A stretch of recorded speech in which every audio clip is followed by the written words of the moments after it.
Hello, my name is Luis Valle, aka Chancuri. I'm a visual artist, painter, muralist. Originally from Nicaragua, based out of Miami, Florida.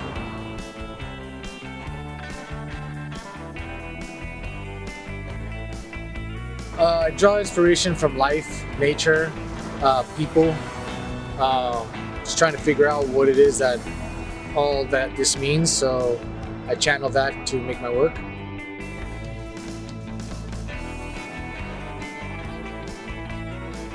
Seeing people's reactions and putting a smile on somebody's face. If I can see how my artwork really affects somebody emotionally, even though there's sometimes ways that they may not explain it in words, that's the biggest satisfaction I can get.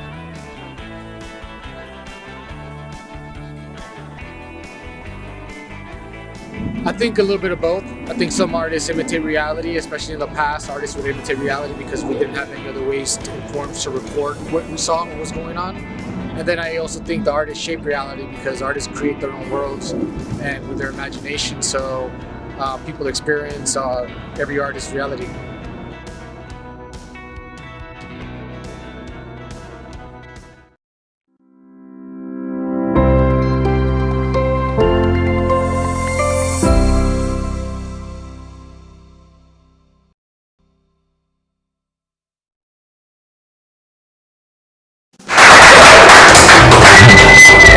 Alright, you got the control button there? Yeah. Thank you. Alright guys, thank you for joining us. My name is Luis Valle. We also have people joining us online. We're streaming live right now, so thank you for anybody that's tuned in online.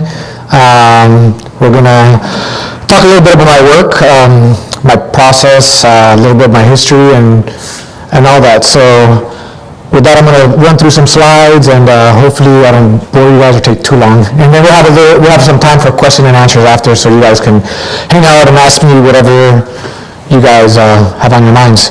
So with that, we'll start.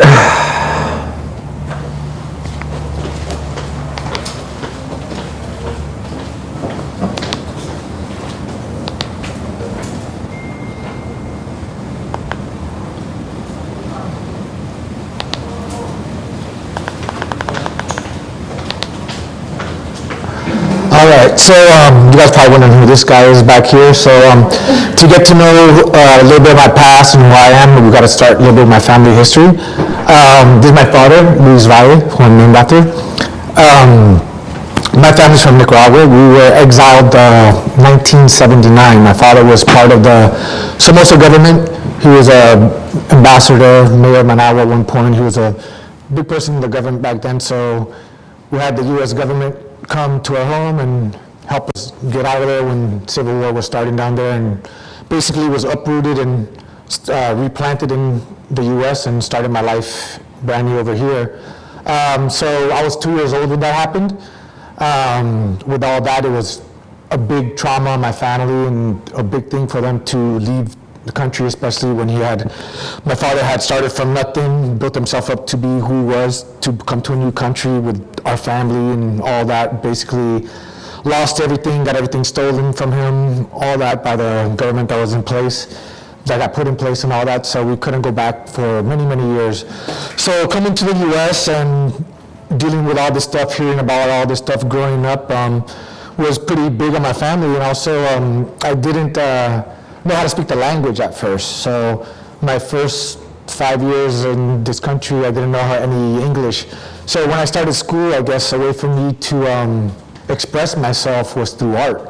It was also a way for me to, I guess, deal with the traumas or anything that was going on, and for me to just kind of hone in and just kind of let things go. So art was something that I was doing from a very young age. I mean, as long as I can remember being alive, I've been drawing, painting, coloring books was probably one of my first things I remember, just being really good at coloring and being able to kind of place colors together and stuff. So art was something from the beginning that's been with me.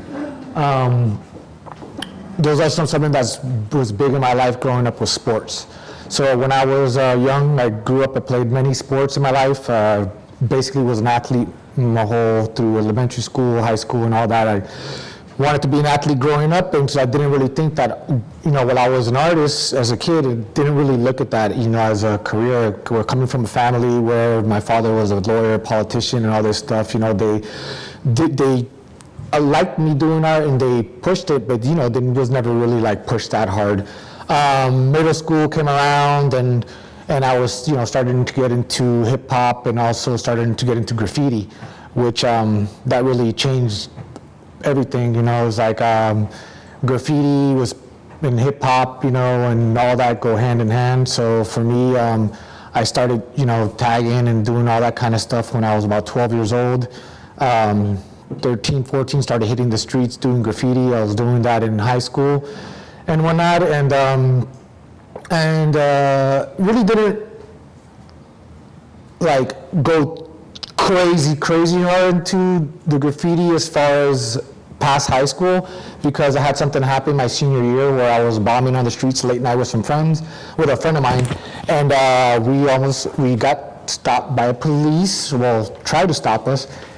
We took off, and we ended up being chased, throughout Miami, and actually helicopters came out and chased us. I ended up hiding behind a bush at somebody's house, and I was there till like 5 in the morning with cops shining lights at the actual bush where I was. So I was freaked out, and by that time I had already got accepted to college. If I would have gotten busted and arrested, I would have not gone to college, and my life would have completely changed. And my parents, I would have completely disappointed them and everything. So I kind of made a promise to myself when that happened, I didn't get arrested by the police, that I wasn't going to vandalize anymore. I wasn't going to do graffiti.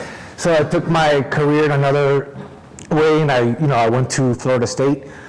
Even when I went to Florida State, I had an idea. I didn't know what I wanted to do for a career. Art was still a thing, but I didn't know that take art as like what I was going to do for a living, because I still had my parents, wanting me to do something professional. In 1998, my father got diagnosed with cancer, and that changed everything. When he passed away, he gave me the blessing to be an artist. By that point, he already saw that I was having skills and taking it to a higher level. So he told me, if you're going to be an artist, be the best you're going to be. And so here we are.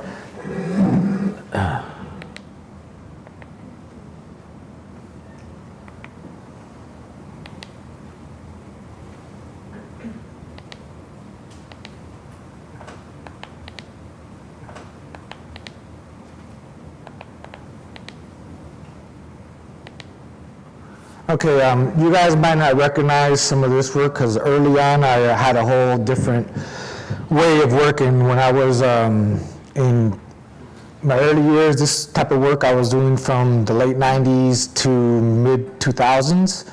I was introduced into psychedelics during high school and in early college days, and a lot of this work started coming out, which is very different than, it's actually moving and not pausing. How do we make it pause? Is there a pause button? Yes. Okay, I found the pause button. Okay, so this type of work was very different that I was doing back then. I was really into surrealism. It was a lot of self-discovery. It was a lot of, it was a different way of me working. It was kind of chaos would start first, and then order would come out of chaos. That's what it was. It was basically, I would just start doing something randomly, automatically, not knowing what I'm doing, and then I would go back into the work and look into it, and I would see things that I would want you to see. And basically, it's like a Rorschach's kind of test, where psychologists get a splatter, and then you see things in it. So I saw things in it, and I wanted you to see in it. And a lot of people got to know me by this work in my earlier days. I was doing this type of work when I was at Florida State University. I was there from 1995 to 1999. I graduated there, came back to Miami, and worked in a few art galleries down here just to kind of get to know the scene and all that. Then I got accepted to school in NYU, went over there in 2001, and continued making this kind of work, which this piece in particular was made, I think, after I graduated from NYU. New York was a big influence on my life because being the epic city, or the mecca of art in the US at that time, or in the world at that time, Miami wasn't really what it is now. Basically, at that time in Miami, if you weren't like a Cuban artist or a conceptual artist, there wasn't much room for you in the city or in galleries. So I decided, let me go to New York. And so when I graduated college in New York, I had, stars in my eyes, thinking I'm in New York, let's do this. I spent a lot of time on Spring Street and in Bedford Avenue, making artwork and selling stuff on the street. Had a real tough time in New York because it's a real tough city to live in, especially after 9/11 and all that. I ended up working in restaurants and bars, with a master's degree, and it's like when I'm working on all these restaurants and bars, I just keep on hearing everybody talking about Miami, Miami, Miami, and Wynwood, and I already had known about Wynwood and all this because I had worked for Barbara Gilman in Design District in the late 90s, and she told me what was going to go down in the Design District and all this stuff, and I had already kind of like started getting my foot in Wynwood, had a show at the Bakehouse Gallery early on and all that. So I decided to move back to Miami in 2006, and I came back down to Miami and started working with art galleries and getting involved in whatever I could, did a lot of stuff with kids and stuff. But at that time, I found it that this work wasn't really getting a lot of response yet here. Maybe it was too different from Miami at that time when I came back. Miami wasn't, I think, ready for that kind of work that I had. And then I started changing the way I was painting after this bit. But this type of work, I think I'll revisit this type of stuff some point in my life again. It just took a lot longer to make also. There's a lot of staring, a lot of, literally just looking at it and thinking, and it was more analyzing. And then I decided to start jamming, later on, which is the kind of work that I'm going to show you now.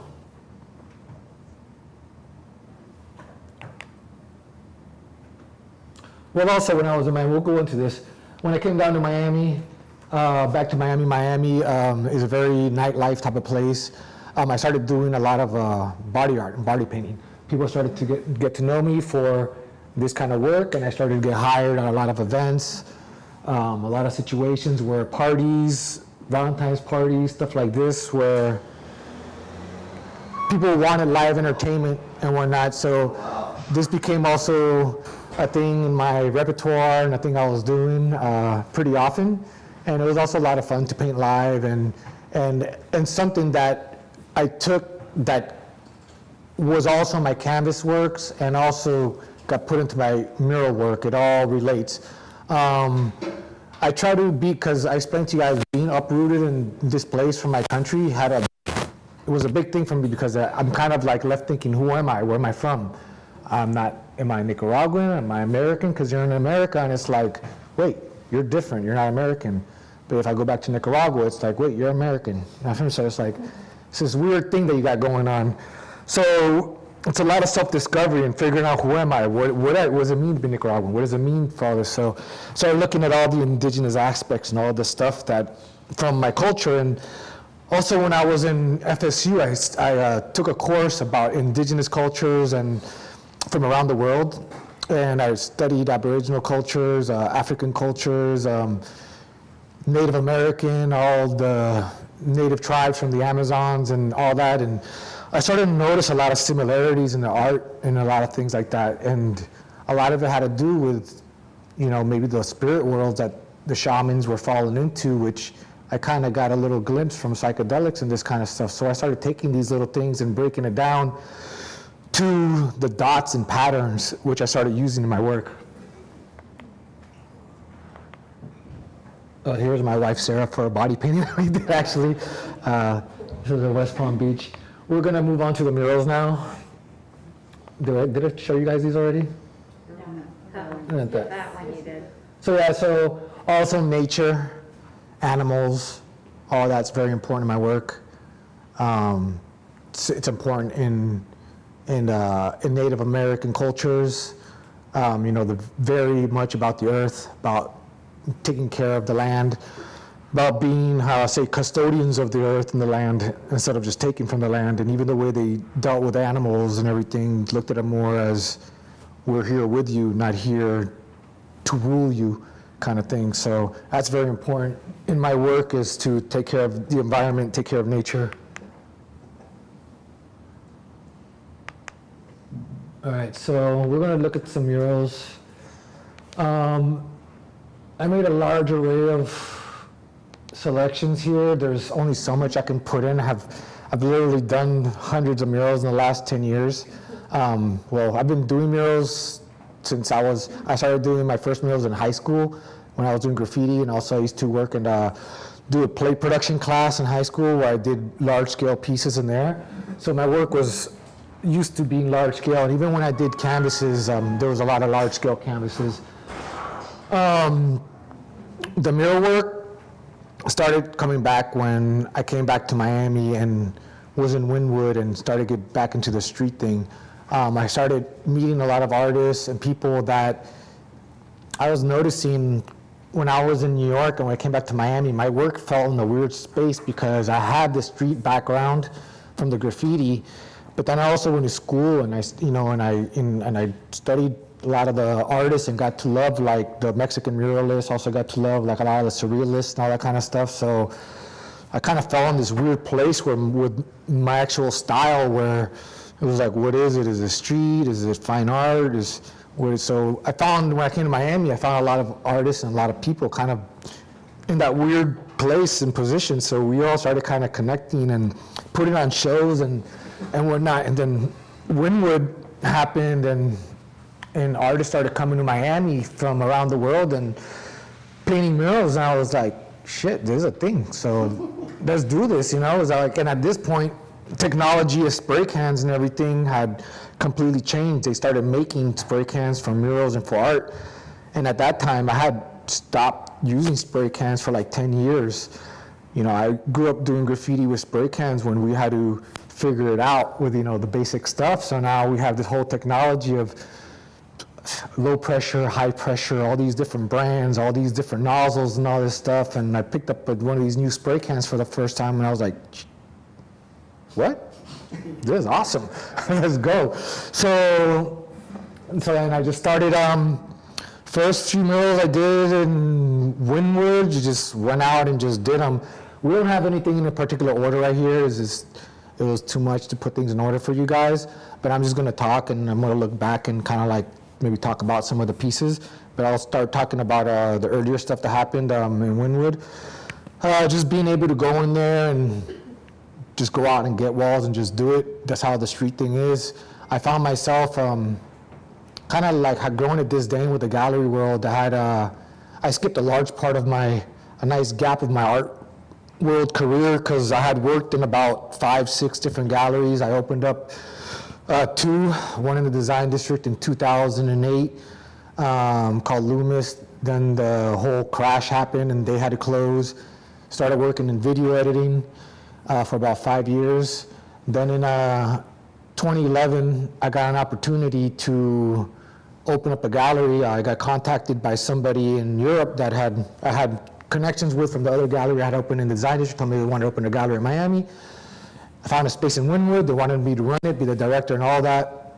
And so I basically told them I wanted to make a gallery that nobody's showing the work that I want to show. And it was all my friends and the kind of work that was street-based work that was gallery quality, you know? So a lot of people were showing this work. So we opened up Brisky Gallery. And that was an important thing for me because it got me out of my shell and got me in the neighborhood and made a lot of connections for me while I was in Wynwood, which led to a lot of opportunities, but it allowed me to put my name out there. I didn't show myself in the gallery, but it helped me to get my foot in Wynwood and to kind of position myself in a good spot. So once being there, I started finding opportunities and finding walls to paint. And with this, my style was, I guess, already recognizable because I always wanted, ever since I was a kid growing up, I always wanted to do whatever, the opposite of whatever everybody else was doing. So I made sure that what I was doing on the street kind of stood out and was reflective of what I was doing on canvas or what I was already doing with my work. But my work kind of ranges a wide range. We have this piece here at Sunset Place in South Miami. The great thing about murals and doing street-based work is that it's out there. They're like billboards, so you drive by them and you can't help but see it. You know, so if you like it, you're gonna recognize it. You might see another one, might recognize a name. Some business might call me now because they wanna hire me for it. Some art gallery or whoever might want a painting now. So it's a great thing. And somehow I fell into this whole kind of like mall thing. I don't know, it's like, I did Sunset Place and a bunch of other malls in Miami contact me and all that, and shopping centers. So, you know, that's great because when I grew up in Perrine, and the closest thing of anything by where I was living, I lived in certain little suburbia, was the Falls. And so I grew up going to Wyland galleries, Thomas Kincaid galleries, and seeing Brito sculptures in the mall. So for me to have artwork in the centers in Miami was awesome. Full circle. I've also painted yachts and stuff like that before. So my work doesn't only go on walls, it's whatever paint can attach to. So literally from bodies to whatever. This thing doesn't like some files. Okay, so here's another mall mural, which was great. I got commissioned by the Aventura Mall to paint this. You know, I think this was one of the first murals that they had inside the mall. This was maybe like 4 years ago, I think it was.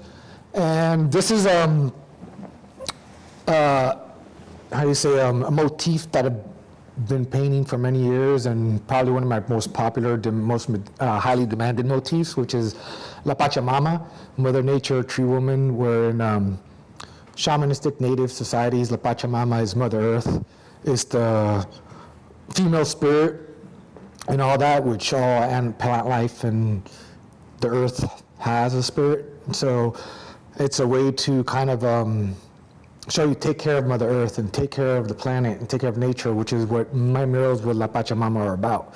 And so the Aventura Mall hired me to paint this wall, which is about 80 feet long by like 16 feet high. It's across from the Serafina and the Tesla store, so it gets a lot of traffic in there, which is great because, like I said, when you work, when you're a gallery artist and when you do studio work, you bust your butt to make all these paintings, and then you have to figure out to make a show, and maybe people show up to the opening, and then people will trickle into the gallery here and there throughout the month, or as long as it shows up, and then that's maybe it. You might go home with all the work that you set up, you know, and maybe they didn't sell anything, which happens a lot in galleries. So that whole just kind of like model just after the murals is kind of just like, poof. It's like, why do that when I can paint murals and get paid for it and not have to worry about having to sell it after, and to get attention, to go into a neighborhood, to make people happy, people enjoy it. You know, it changes the whole environment. And so from doing murals, I've gotten recognized, I've gotten opportunities to go to other cities, other countries, and do large-scale commission pieces. This is a piece in Iowa, in Council Bluffs. They haven't had any large public, they just started to do a public art initiative over there. This was the first large-scale mural in their town. This is in their kind of like, what would you call it, their town center. And when I was, I got contacted to apply for this because I guess the applications they were getting locally were maybe to par for what they wanted, and somebody I knew contacted me to apply for this job. And I know my work can be very specific, so where I'm painting in different cities or in other places, I got to think about where I'm painting and what I'm doing, if it makes sense to have certain elements and stuff. So when I read about Council of Bluffs and all this, I realized that maybe my typical work wouldn't make sense in that town. So as I started doing research on Council Bluffs, I noticed of their history about steamboats and the rolling hills and all that. So that's where this mural and the idea for this came about, which I'm really happy with the results of it, of painting the steamboat and adding the swinging bridge and their Lowe's Hills, which is very recognizable, their town. So this is something that, a painting that they really love and got written up all over the place and all that kind of stuff. So it's really important for me to do something that the town is going to enjoy and that the neighborhood's going to enjoy, instead of just doing whatever, just put my mark up there, you know. Murals for me are very powerful, and they have to send an important message, and I try to send a positive message when I do my murals. I don't want to, it's out there, so you have to be very conscious about what I'm doing and what message I'm sending. I don't want to send any negative messages or putting more hardships in neighborhoods that don't need it.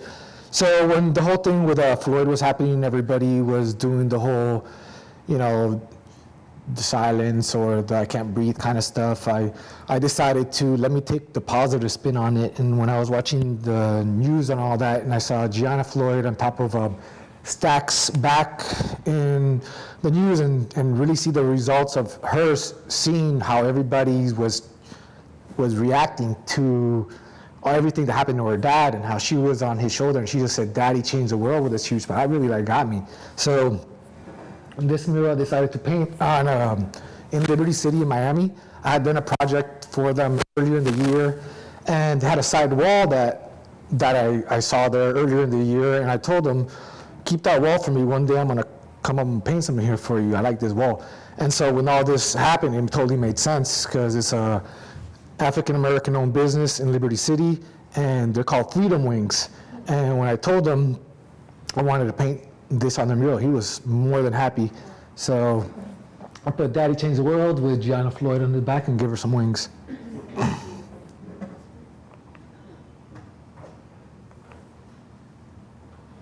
Okay, and this is a mural that exists in Wynwood right now.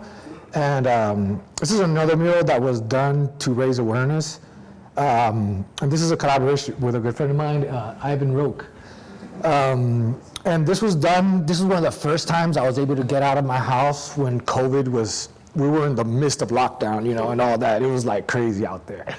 And so they wanted to raise awareness for all the essential workers that were going out there and getting sick while they were still harvesting our crops and doing what they got to do for us to put food on our tables.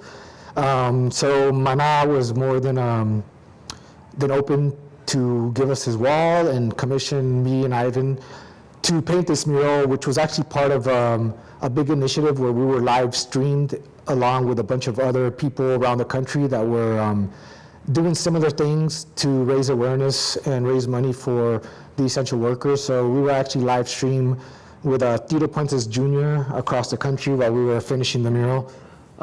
So it still exists here in Wynwood, but these are the types of reasons why murals and stuff are so important for me, because you can put into the public an important message, and that really like makes an impact. Okay, and this type of work I was doing maybe a little over 10 years ago, where it was, I guess, a way for me to do my surrealistic stuff on the street, you know, where I would see certain things, or just maybe certain walls or certain areas where artists would never want to touch because there's such a mess of boxes and obstacles and stuff. I see things in those obstacles and stuff, so I turn these meters into, I call them evil smart meters, and then you got the little angelic mailbox dudes on the side. So I think this still exists. This was done in 2013. I think it still exists over there on 8th Street. It's like off of, actually, Southwest 6th and like 12th Avenue. Oh, wait.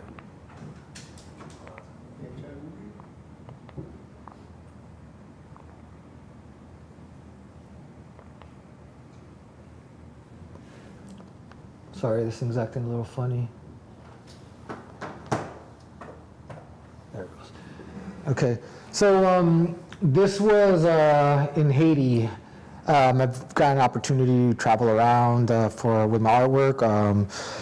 Haiti's a country that, you know, has gone through a lot of stuff, and I have, solidarity with the Haitian community, because I grew up with a lot of Haitians in Miami. Some of my best friends growing up were Haitian. So when I got asked to go paint in Haiti, I was more than happy. And they did a little kind of like street jam where, they asked all the artists to do graffiti pieces, and I was like, I hadn't done any actual graffiti letters in a long time, so it was kind of fun for me to go out there and drop a little El Changuri, you know, which when I was in high school, I actually used to write gears, and so to do some letters with El Changuri was actually kind of fun, and the model I didn't actually paint. There was an artist painting her live, but it was fun to see that there was an artist doing body painting out there, because I had, you know, I do a lot of body painting myself, so I took a little picture with her there. So this is another piece from Iowa. We've gone to Iowa several times now for commission work, and this is a red-tailed hawk, red-tailed shoulder hawk, which is endangered in Iowa, and they're making a little bit of a comeback. So it's it was a bird that I decided to paint over there, and it was pretty amazing because when I first got to the wall, when I was to paint the piece, to look at a wall, we actually saw a red-shouldered hawk swoop down and grab a pigeon. Yeah, so it was pretty crazy, right from one of the rooftops. Yeah, so that was pretty wild. And I just like to show this kind of picture so you can see the scale. You know, it's sometimes hard in the pictures to really tell the size of the pieces. This piece, I think I did it in 4 days, and it's pretty much outside of the drips, it's all spray paint. Man, there's a lot of files this thing doesn't like.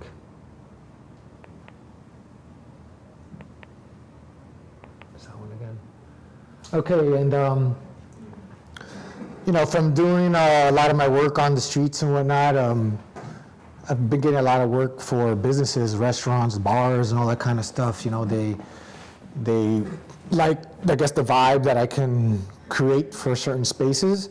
So I'll get a lot of businesses opening up and wanting me to create something in their vibe for their location. So this is a new restaurant opening up on Miami Beach called Love Brunch. They wanted this kind of tropical vibe, and I love to do tropical stuff and nature stuff and Miami vibe stuff. So we've got some flamingos with some tropical plants. This is an interior piece. One thing I didn't mention about my upbringing was that I was raised hardcore Catholic. I was an altar boy and all that stuff, and went to Catholic school, elementary school, Catholic high school, all that.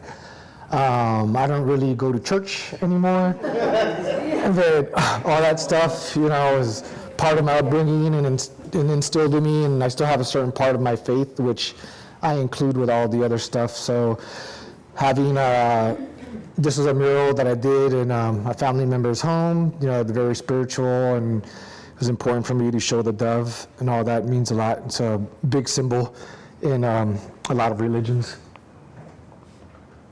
This is part of a bus stop in downtown Miami. So this was a commissioned piece. It was part of the mural I did for the Miami Book Fair. I was the artist selected for the Miami Book Fair. I think this was 3 years ago. So I was the artist that they selected for the poster. So I did the official poster for the Miami Book Fair. And this is actually the poster's on the other side of the bus stop, which, my bad, I don't think I put the picture in. Or there might be in here on the slide. It might be one of the pictures you're gonna see, but it's on the other side, the actual poster that was created for the Miami Book Fair. And once again, being from South Florida, I love doing things that make sense to down here, and putting some marine life in there, and Little Mermaid. Okay, so this is my ceviche at a restaurant that I opened up in Midtown, and they had a few locations. I did a couple locations for them, so you know, they serve seafood, and so this is the vibe that I did for them, and using my dots and the colors. And this type of work, people look at it and they say it reminds them of Aboriginal artwork, and they're not wrong, because I was inspired by a lot of Aboriginal artworks, but also if you look at a lot of pre-Columbian artwork, you'll have the same patterns and the same dots. If you look at African artwork, tribe work, you'll see the dots and all that kind of stuff. So it's a blend of a lot of different cultures to make the style that I do. I've kind of tried to make my own, how you say, like maybe a universal sort of indigenous, native, shamanistic thing. I was hired by, this was Anheuser-Busch. many years ago in Wynwood. They were pushing this tequila-infused beer called a Culto, which completely flopped. But they had a really fresh logo, and they did a huge launch all around Miami, and they had a huge initiative, and they contacted me because they felt that my work would really fit with their whole campaign. So they hired me for a couple murals, and this was in the Soho Studios in Wynwood for the entrance for their big party and big event space that they were pushing that beer. Actually, somehow you gotta be careful when you do stuff as an artist too, because this mural's on Getty Images. You can buy this piece and just use it for whatever. So you gotta read the fine print on your contracts. This is a really recent piece, actually, done last year in December, I think, for Mural 79. It's a little gallery boutique shop in Wynwood, where my wife also has a lot of her paintings and her stuff that she sells in there. And they commissioned me to paint the mural on their back. So, and I've used, in the past, I've used a lot of fluorescence, a lot of colorful stuff in my work, and they told me that they wanted to create a piece that they were going to use the UV lights back there, and I was like, yes, because I've been wanting to. I did a mural last year in Wynwood that I had I had fluorescent paint on it, but it was in the street, and I knew we never put any black lights on it. So I was really excited to be able to paint this mural and get the fluorescent lights on it. Oh, there's Paris. So this was last year in Laguna Beach. I got hired to be part of this big event, that Pitao event that was going on with a lot of big CEOs, and the country is kind of like a place where who's who of CEOs and stuff go to meet up and come up with new things and ideas. Paris Hilton was one of the attendees, and it so happens that she's going to have a kid, and his name is Phoenix. So she saw the painting and fell in love with it and wanted to take a picture with me. Should have bought it. Oh, wait. Okay. So I don't really like to get very political in my work, but this mural, I was asked to paint this mural in Iowa. Oh, wait. There we go. Pause. Okay, so I was asked to paint this mural in Iowa, and if I would paint Ruth Bader Ginsburg, because the person that asked me to paint her actually knew that I don't like to get very political. Let's see if this stays. One sec. Yeah, and I told them that Ruth Bader doesn't, to me, it's not a political thing. She's just more of an iconic person that I grew up with 5 sisters and very strong women. So she's somebody that represents women and also minority women and that push for them and whatnot. So that was very important for me to paint that. And when I painted this mural, it was getting a lot of attention in the town. So this senator actually from Iowa, her name is slipping my mind right now, heard about it and stopped by and took a picture with me. We'll move on to this one. This was just a fun piece early on in the Wynwood days. It was my character, Shamancito. It's not wanting to like stop now for some reason when I press pause.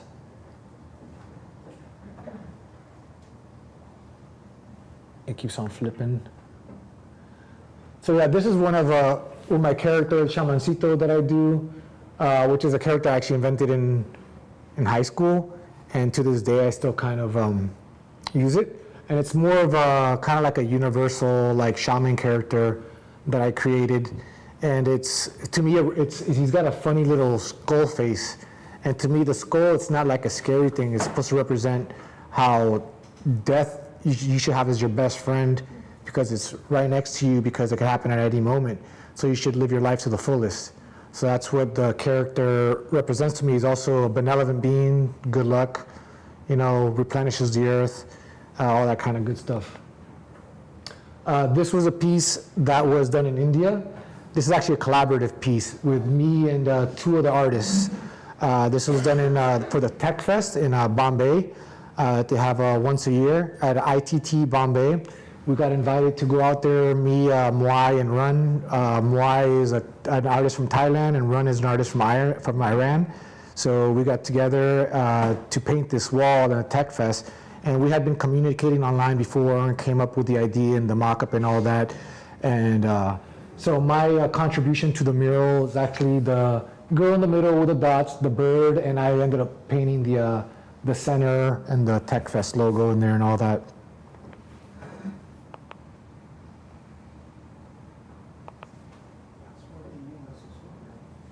Okay, here we go. This is that's the Miami Book Fair official poster. So this was the official poster, which we ended up painting as a mural as well. So they gave out this poster for the Miami Book Fair, and the mural still exists. So I heard that they're going to paint over it sometime. I don't know, maybe they got some other initiative that they're going to do over there, but you can still find it. It's on Wolfson campus in downtown Miami. It's still in pretty good condition. Some kids tried vandalizing it last year, but I painted over it, so it's all good. And they'll probably vandalize it again, but we'll go back and paint it over again. This is a recent piece that I did in Tulum, Mexico.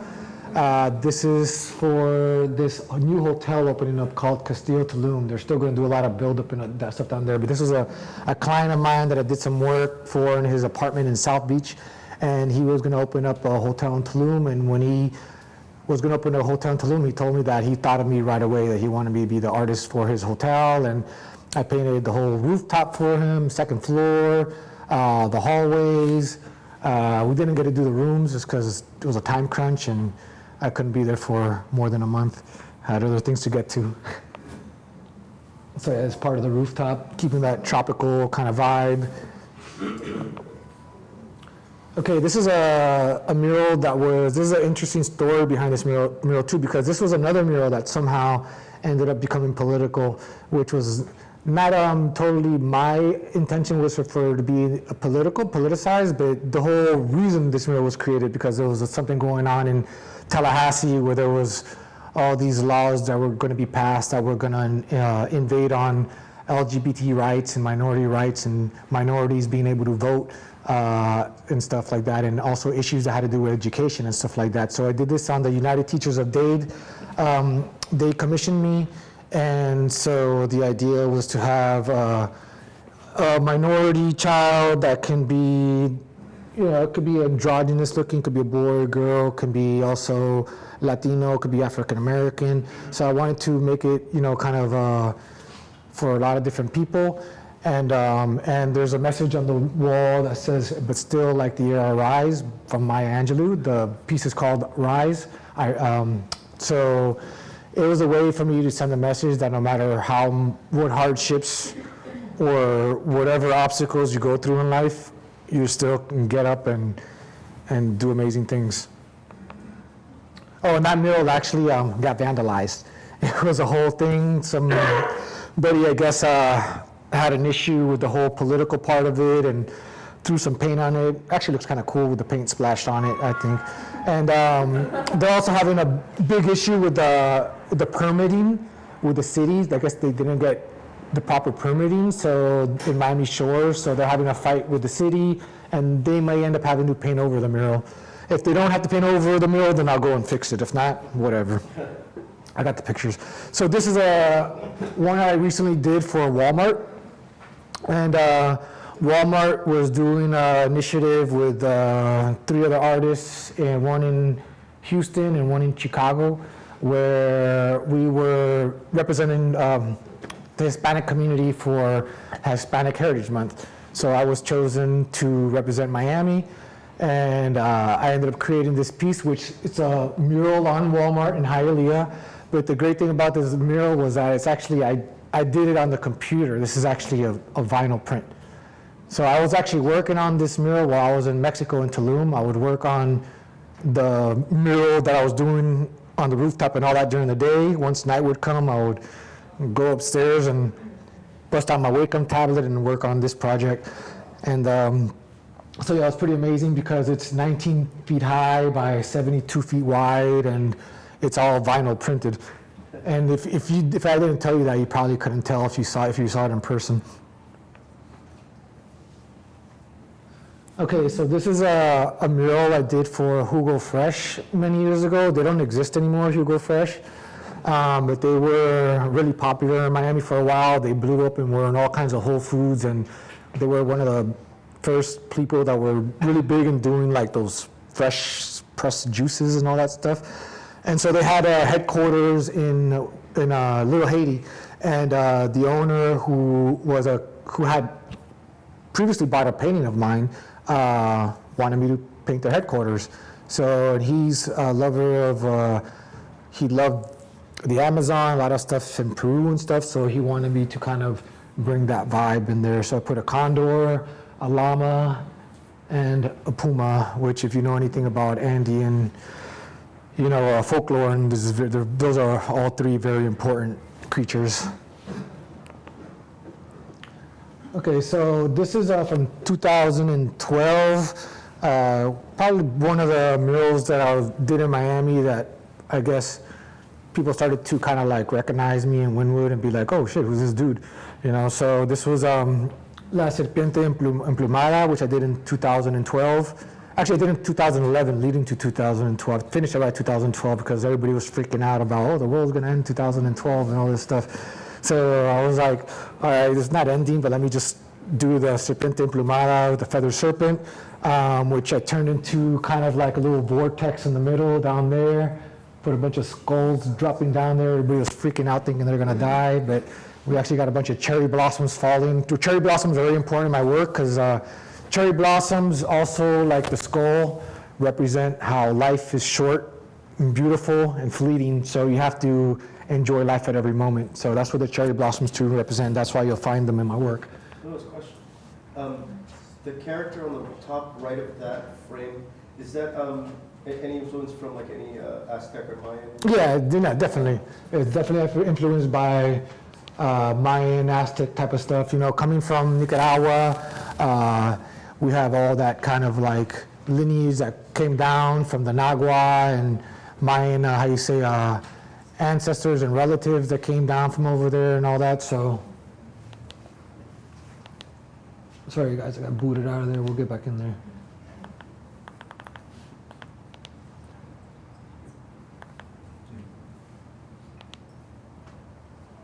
We didn't look at this one yet, did we? No. Yeah. No, so this is one that was done in, It's moving. okay, great. West Palm Beach. Yeah, this is the Palm Beach Art Fair. It's called Art Palm Beach is what it is. God, this thing doesn't want to stop. Can you stop it on your end? No.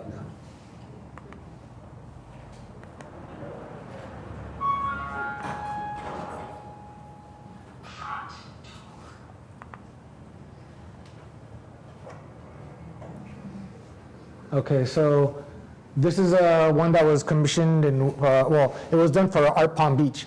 Irreversible Projects hit me up and they wanted me to do a mural. This is when street art was finally getting accepted into the gallery world and into the art fairs. So this was like the first year that Art Palm Beach was really introducing muralists and street art into their fair. So we did a whole installation in there.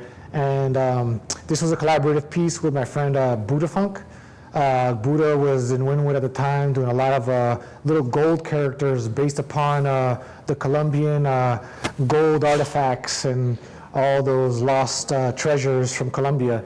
And so this is a nice collaboration with me and him and his little characters. I do my usual drips and the condor and the cherry blossoms, and we wanted to bring a little bit of the outdoors into the indoors, so we decided to lay down the grass to give you that feel that you might be outside.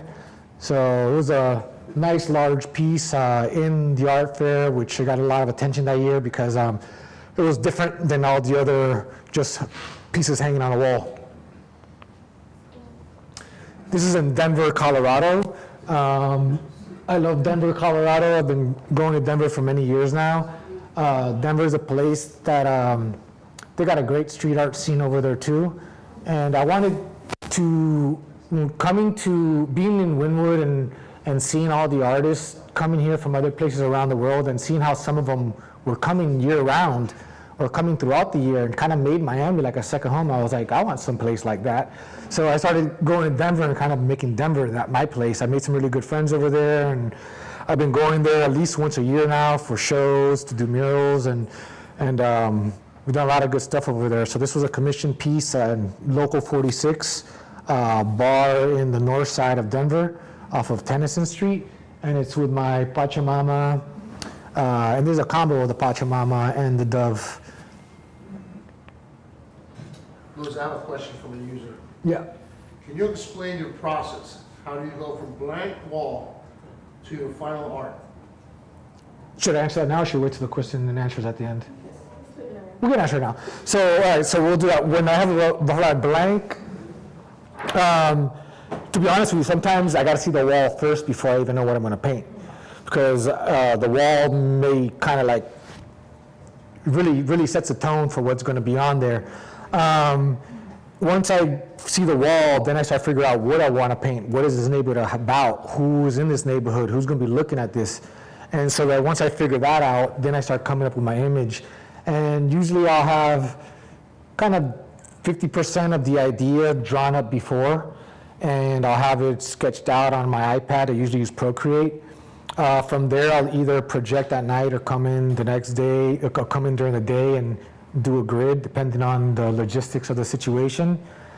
And then from there, I start laying down, well, if it's a wall I'm gonna do drips on, I do my drips first. And then I come in and do my projection or whatever and start layering on top. The dots is usually the last thing I do, is add all the accents around. But every mural is different, because some I do with latex, some I use spray paint, some I combine. So they're all different, you know, but usually the process, I gotta look at the wall first and feel out the neighborhood. And so this is a piece that was my first piece that was commissioned in Jonathan Wakefield Brewery in Wynwood. I had a couple pieces in there. This was one that I really liked a lot. The phoenix, I like using the phoenix motif a lot. The phoenix has a very important meaning and motif, which you all know. It's rebirth. Growing up Catholic, I did. The phoenix to me represents Jesus Christ. And in a funny way, I kind of hit a cross in there. You see what the O is? But it's not like I'm trying to push Catholicism on there. It's just a little hidden way, ode for me of my upbringing. It's not like I'm super religious. I haven't been to church in forever. Okay, and this piece, Run, this is a piece that is in Davie.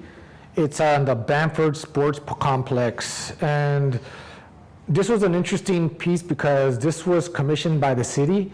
And so I had to talk with commissioners and with the people, the council people, the city, to first even figure out what I'm gonna do. In my first meeting, when I was showing them my work, one of the responses from the people in the committee was like, his work is way too ethnic for this area. So I was like, all right, so if I put my usual crazy colors on my dots, I'm not gonna get this gig. So I started thinking about, all right, what's Davie about? Horses. So I figured if I don't put horses on this wall, I'm not gonna get this wall, so let's do this. So let's put some horses. So I got these 4 big horses and splashed some color underneath, and now they love it. It's still there. This was in 2016 or 2015, and it still looks brand new. This is all latex paint. I primed the colors underneath. I put the right primer colors, put 25 plus year warranty paint on it, so it's in good condition and it's still lasting. I already went through all these. Let's see the Jaguar. Sorry guys, this thing doesn't like some of these files. So now we're skipping through some of the stuff we already saw.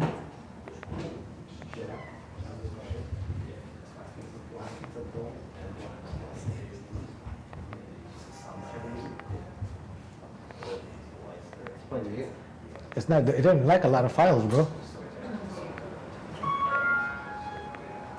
Hold on, let me see. We got a lot of files this thing doesn't want to show.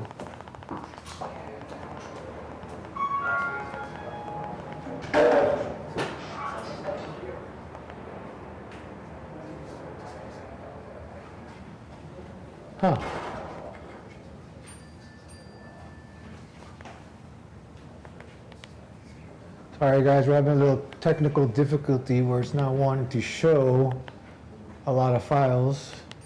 Do you know what, how much time we've been on? We can go into the Q&A already. All right, I'll just show these, I guess, since we got them right here.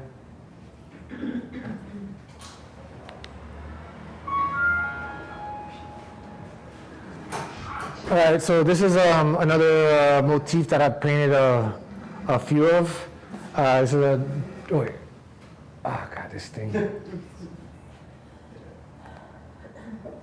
Okay, so this is a dragon spirit. I've done this maybe like 4 or 5 different times, this type of piece. And it's kind of doing my universal dragon kind of thing where, you know, dragon folklore and dragons, you find them all over the world. And from Europe to the Americas to Asia, you'll hear about dragon folklore.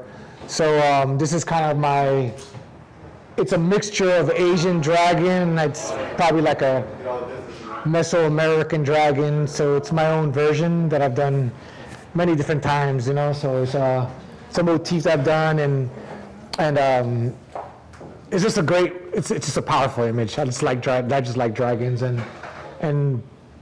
I've been asked to do this a bunch of times, so it's fun for me. So this is a piece that was actually commissioned by City Furniture.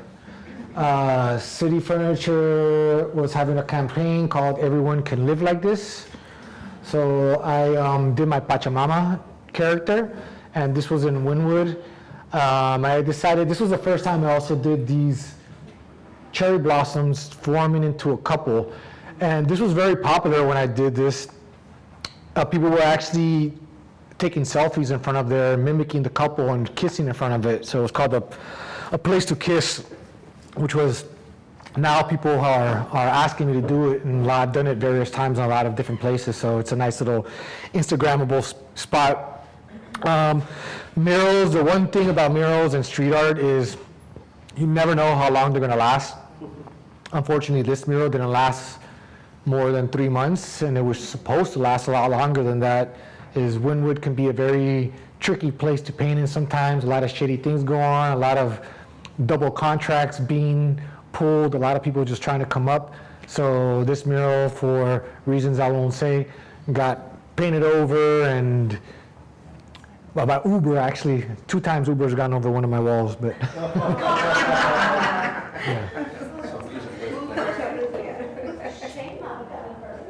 You need to get them to hire you, and then they won't. Yeah.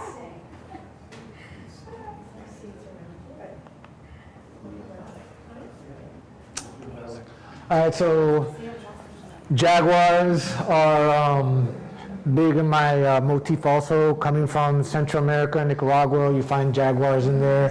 Jaguars have the strongest bite pound for pound of any of the big cats.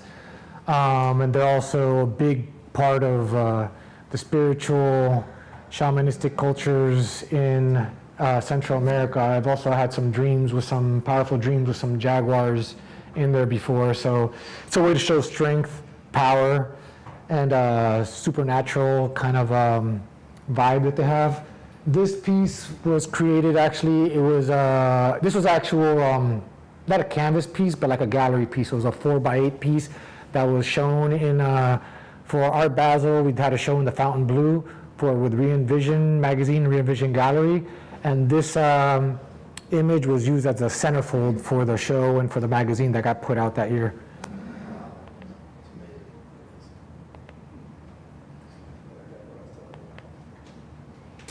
Quetzal. Quetzal is very important in my work too. Quetzal, resplendent quetzal, is one of the most beautiful birds in the world. They also come from Central America. You can find them through all Central America. It's actually the bird of Guatemala, but you can find them in Nicaragua as well. And they're also, you might recognize the feathers of the quetzal because they're the feathers that they use on the headdresses for Mayan and Aztecs would use them a lot. They were also used as currency. There's a lot of mythology and folklore with the resplendent quetzal, but the quetzal represents Central America. The condor represents South America, and the eagle represents North America. So in a lot of folklore, a lot of native mythology, the quetzal is the one that's supposed to be the mediator between North and South America. That one was also in Denver too. So this is a piece in Hialeah, which is, I went to the Amazon and to Peru over 10 years ago and had a really big experience with some shamans in the jungle and whatnot. And the people in Peru have just an amazing culture, and they have kept a lot of their, how you say, traditions, definitely. So I like to use the motif of their characters, because their clothing is just ridiculously amazing. And this painting is called Life is a Sound. Well, actually, the place where this mural was painted on was called Andean stone. So he sold stone from the Andes, so that he was Peruvian, and that's the reason why I ended up painting this with the Andean vibe. So it's called Andean stone, so I thought about the old like Nazca lines, the cave art, and all the old art that was done there too. So I want to do a combination of something very colorful using spray cans, which is what I did on the garage door. And then I went to something using brush paint, more simple and naive with the black and white on there. So I kind of made it look more like cave art, kind of the stuff that you might see showing a lot of little like extraterrestrial beings and supernatural stuff going on there. So this was a lot of fun to do this piece, especially with the black and white. I haven't done a lot of things in black and white in many, many years, so this was kind of fun to do something. Yeah, there's a little shaman. Yeah, there's yeah, he's right there in the left corner over there.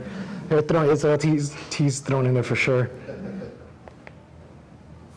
Yeah, it was a nice change from just doing things that are just crazy colorful. Yeah, we just talked about that one. I'm gonna see if maybe this other folder wants to work again. If not, we'll go to Q&A, because for whatever reason, that last folder, hell yeah, that sounds dope to me. 55 minutes. What, 55 minutes? All right, so we'll be done in a sec. It's not reading anyways, any of the other ones. All right, so at this point, guys, the files aren't being read, and we're at kind of like an hour. So if you guys have any questions or anything like that, I'm more than happy to answer anything about my process, my work, my history, anything. So in the Art Palm Beach piece where you had the long mural and the pallets of grass in the middle of it, so was the material an actual wall, or was it a canvas? Or? Yeah, it was just the walls that they have in the art fair. So a moving partition? Yeah, moving partitions, exactly what that was. So we just painted it right on the partitions. I see. Yeah, so we knew the piece was just going to be for that Right. Palm Beach art fair, and then get painted over, destroyed. Can you talk a little bit about China? Oh yeah, we didn't get to see the China, the Shanghai piece didn't pop up there as one of the files that were corrupted. I got invited to China to do an amazing project for the Colorway of Love, that's what it was called, where it was, I got to go to Shanghai, and the whole idea was to do a mural that had to do with endangered animals and with children. And so I ended up doing a piece with an Asian elephant and a child, and the mural also had, the wall was probably the tallest wall I've done. It was 6 stories. And I don't like heights, and I didn't really care to do those murals that big. So I was freaked out going over there and figuring out how to do this. But I had a Lyft driver with me that was Chinese, didn't speak any English. His name was actually Yao Ming, which was pretty awesome, because it got it like Yao Ming, the basketball player. Now he's driving my Lyft, so I was like, that's cool. And so we got to hit it off. And at some point, we're just kind of like communicating with just like up, down, yes, this and that. We're totally communicating. He was an awesome Lyft driver. But that was a great project because, like I said, it was the biggest mural that I've done. and to go to China and be able to visit China and work on the building that I did. The building had these pipes in the middle of the building, which I ended up turning to a big bamboo stock and kind of called it the Tree of Life, you know. So that was really, it was a very fun piece, and to be able to go to Shanghai, and we got treated like kings over there too, so it was great. They're great hospitality and amazing culture, and just Shanghai just blew me away. I was like, I lived in New York City, and I was like, really? This makes New York City look like nothing, for real. So that was Shanghai, and we were supposed to go back, but then COVID happened, so hopefully we'll get invited back over there. The Walmart piece is just like crazy. So you did that digitally, like you drew that, like. Yeah, I did it all on the Wacom tablet. I was freaking out because I'm used to working on Procreate and had never really worked on the Wacom tablet, so there was a little learning curve on how to do it. But the job was a good paying job, so I bought the tablet and took it to Mexico with me, and and troubleshooted it and just learned how to use it. And the cool thing about it is that nowadays it's all about the brushes. So I mimicked the brushes that I would actually use on the wall on the Wacom tablet. So wherever I would have used spray paint, I used spray paint. Wherever I would have actually used latex, I used a latex kind of brush on Procreate. So when it got printed, it looked like it was actually painted on the wall. Yeah, question back there. Luis, thank you. It's beautiful, amazing. So how do you feel about painting large versus canvas versus like going digital? What's your view as an artist? I mean, I love it all, but when something's big, it just has, it just draws a lot of attention. It's like gravity. The bigger of an object, things just start gravitating towards it. So it's just very impactful, when you have this large piece. I mean, my earlier work, I did a lot of small pieces since I was doing surrealism. It took me a lot longer. So my earlier work, they were a lot smaller, and if I'm doing an oil painting, it's going to be a lot smaller. But doing the large scale work is it's very physically demanding. So it's a way to keep me in shape too. With your early work, you described it as chaotic, stuff with all the swirling lines that was kind of like, you were calling it surrealist. Now, would you do the lines first, or would you do the color? No, see, it was chaos. It was order coming from chaos. So I would go crazy at first. I would just splash paint, throw stuff. Sometimes it's like accidents would happen, and I would just go with the flow. So that stuff would come first, then the lines would come after. Okay. The lines would help me define the images so you can see what I'm seeing, I don't know how this question's going to land, but I'm going to ask it anyway. You were talking about, as a young artist, the things that you loved and fell in love with. And then you, I guess, were on a journey, right? To travel to other countries to get more of your own culture filled in, whatever gaps were there. Because I feel the same way about my culture. And you deal with shamanic themes. So I guess my question really is, do you feel there was some sort of secret vision that came out from your shamanic experiences, your ceremonies, your experimentations with psychedelics? I think... Was there something revealed to you that your art changed? Perhaps, was there a point where something changed because of these experiences that changed your art? Well, yeah, Changuri definitely came out when I went to the Amazon. When I went to the Amazon, there was something in my journey that, ayahuasca's grandmother's spirit, and that's what I saw when I was on my trip. My grandmother had passed away, which was really important to me, was there with me, and she told me, start using the name of Changri that she gave me. So, there you go. Thank you. Yeah, I love your work. I've always loved it. Thank you. So thank you. So yeah, I want to ask something about your family used the esquipula. Can you talk a little bit about that? Because it's very different. Oh yeah, so going back to Nicaraguan culture, and the reason why my work has a lot of spirituality in it, because we grew up with how's the nicest way to put it?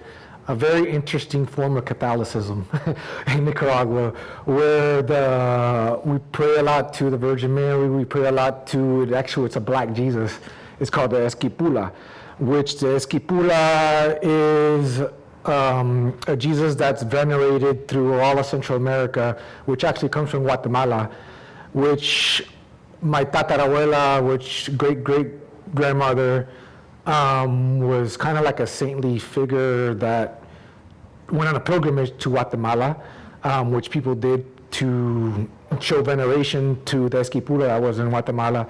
And when she was there, the local priest gave her an Esquipula and blessed it and told her to bring the Esquipula and the prayers to Nicaragua.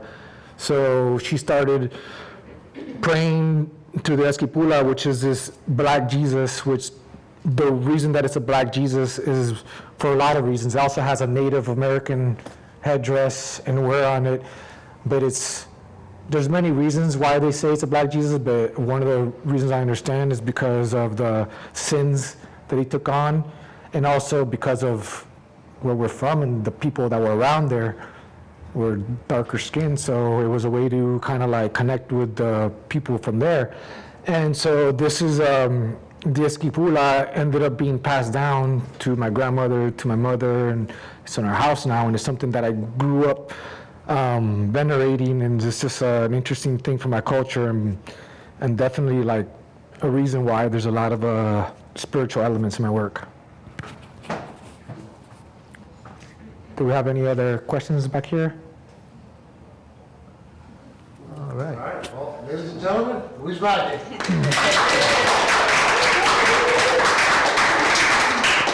Thank you guys for joining, and for everybody online that joined also, thank you very much. Fantastic, man.